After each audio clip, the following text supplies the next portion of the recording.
Gentlemen, series tied at 1 apiece. First time in NBA Finals history that games 1 and 2 went to overtime.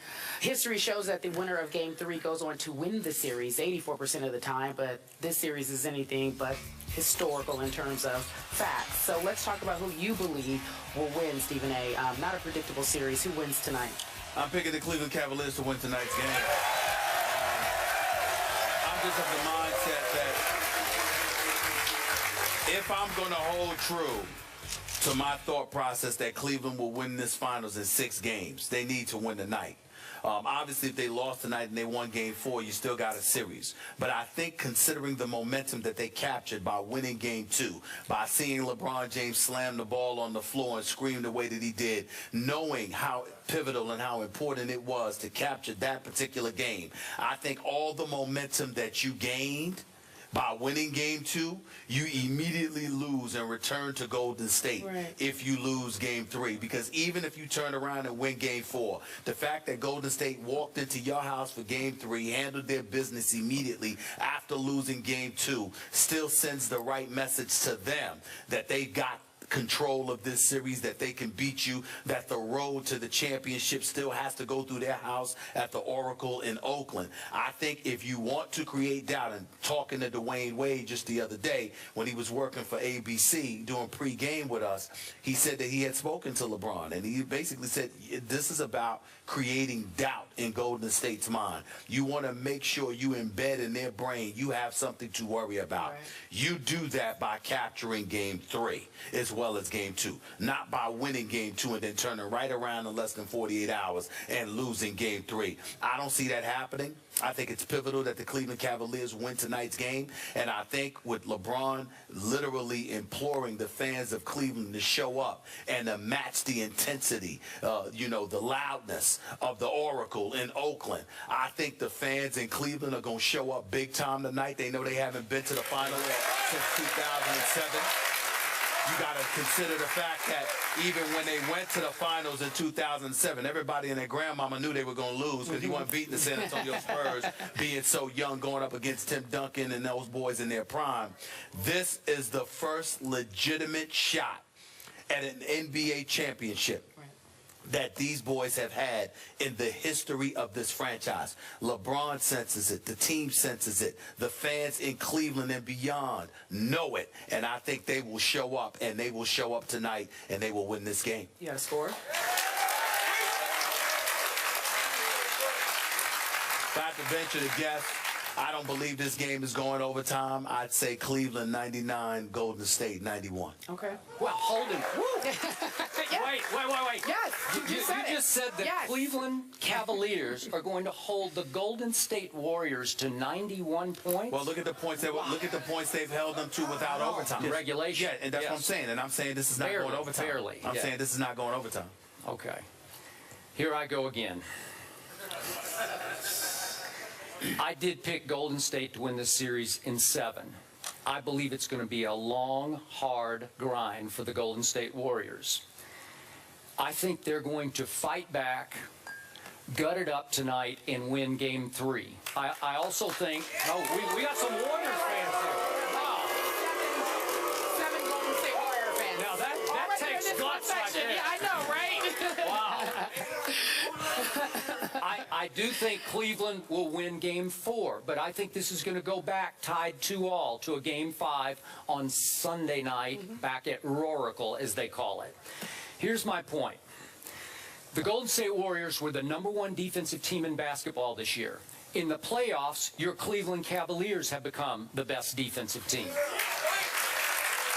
But you do have to honor this Golden State squad because as a collective coaching staff, I think they have a slight coaching edge over your coach or non-coach, David Blatt.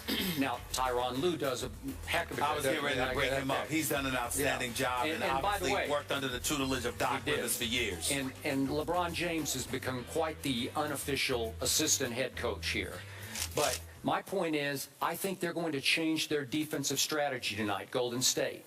LeBron James was allowed to control the basketball game on Sunday night. He walked the ball up the floor. He milked every clock down to just about 5 before they initiated the offense. He, in fact, walked into the offense repeatedly the other night. I don't think Golden State will allow that to happen. I think they're going to start trapping LeBron at half court right away tonight, at the peril of allowing all those three-point snipers that he has at his disposal to get their three-point shots.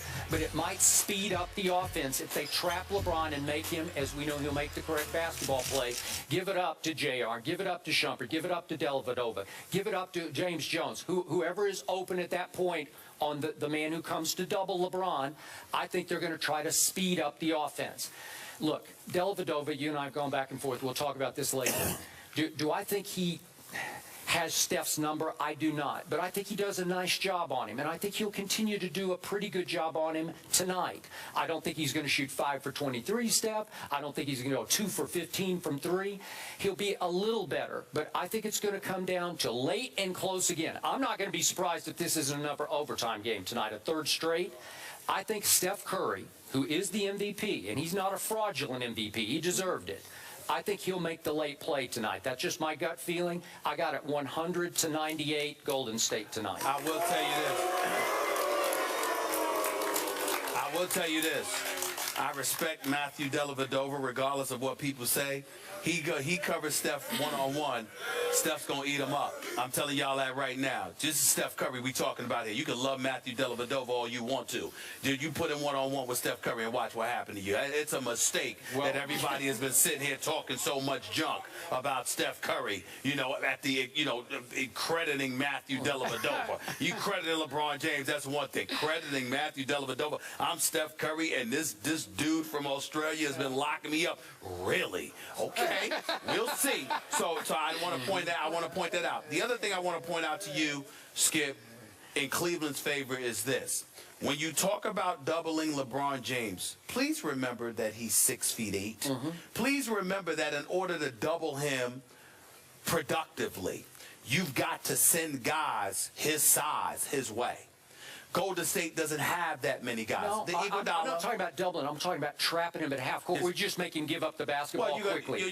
But you can do it with anybody. You can make him give up the basketball, but he can also give it up and get it right back to set up their offense. All I'm saying to you is that the more you trap, the more that's going to leave guys open, but the more vulnerable it's going to leave Golden State, because the likelihood is that you're going to do it with size. And so when you trap him with size, then you're sacrificing some of it, because Golden State doesn't have much of it. As a result of that, okay, you're either going to leave Andrew Bogut in the game and he's getting outplayed by Timothy Mozgov, let's just call it what it is, sure, or you're going to take him out of the game, which means that Cleveland's going to take Mozgov out of the game, but then you've got Tristan Thompson to deal with, who's averaging 14.5 rebounds this series. Either way you slice it, you're going to pay a price for doubling up on LeBron James. So I don't know if Steve Kerr is going to do too much of it, but in the end, what it comes down to is this: familiarity with the hometown rims. If you're an Iman Shumpert, if you're a Dellavedova, if you're a J.R. Smith, sure, those things do factor into the equation, and I think it's something to keep an eye on. Golden State has to speed up the pace to win. Wouldn't you agree? They got to get some open floor looks and some easier baskets than they're getting. I totally agree with that, but the hard part about it is that I think they would have loved to have sped up the pace on their home floor, and they weren't able to do it because we're talking about LeBron James they're going up against. So if you couldn't do it on your home court, how you going to do it when you get to Cleveland? Okay, I don't know about that. I'm going to say it one last time. LeBron James is the best point guard in basketball. What I do love about the new look Cavs, he has to play point guard. The ball is in his hands, actually a record length of time through the first 2 finals games, and that's a good thing. The daily debate will continue at our second hour. Tim Legler had some interesting comments, so we'll talk about that. Stephen A. says 99-91 Cavs. Skip says 198 Warriors, perhaps overtime. When we come back, we're talking about LeBron James. It's only fitting. We're at the Music Box Supper Club in Cleveland. Please join us if you're nearby. First Take on the road, folks. Back in a moment. First Take is presented by Chase, celebrating small business. Learn more at missionmainstreetgrants.com. and in part by M&M's. Movies are better with M.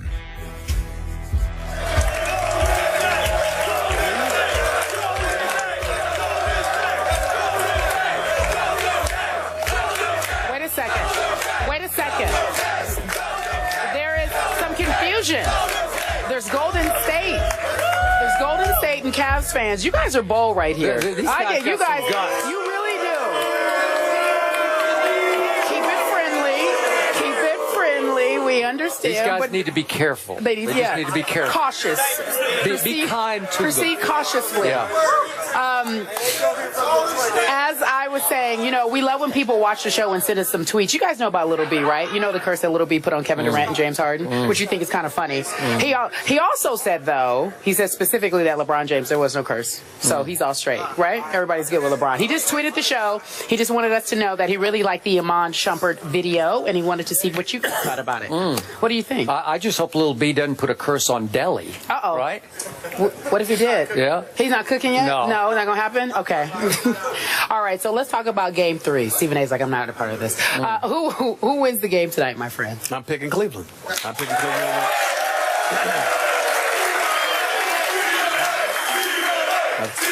Oh, stop it.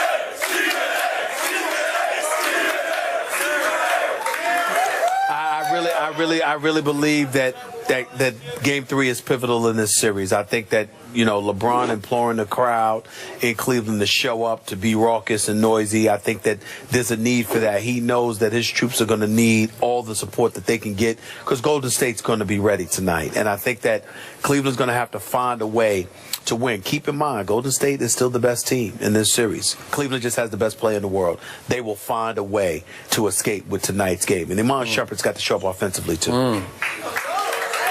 Okay.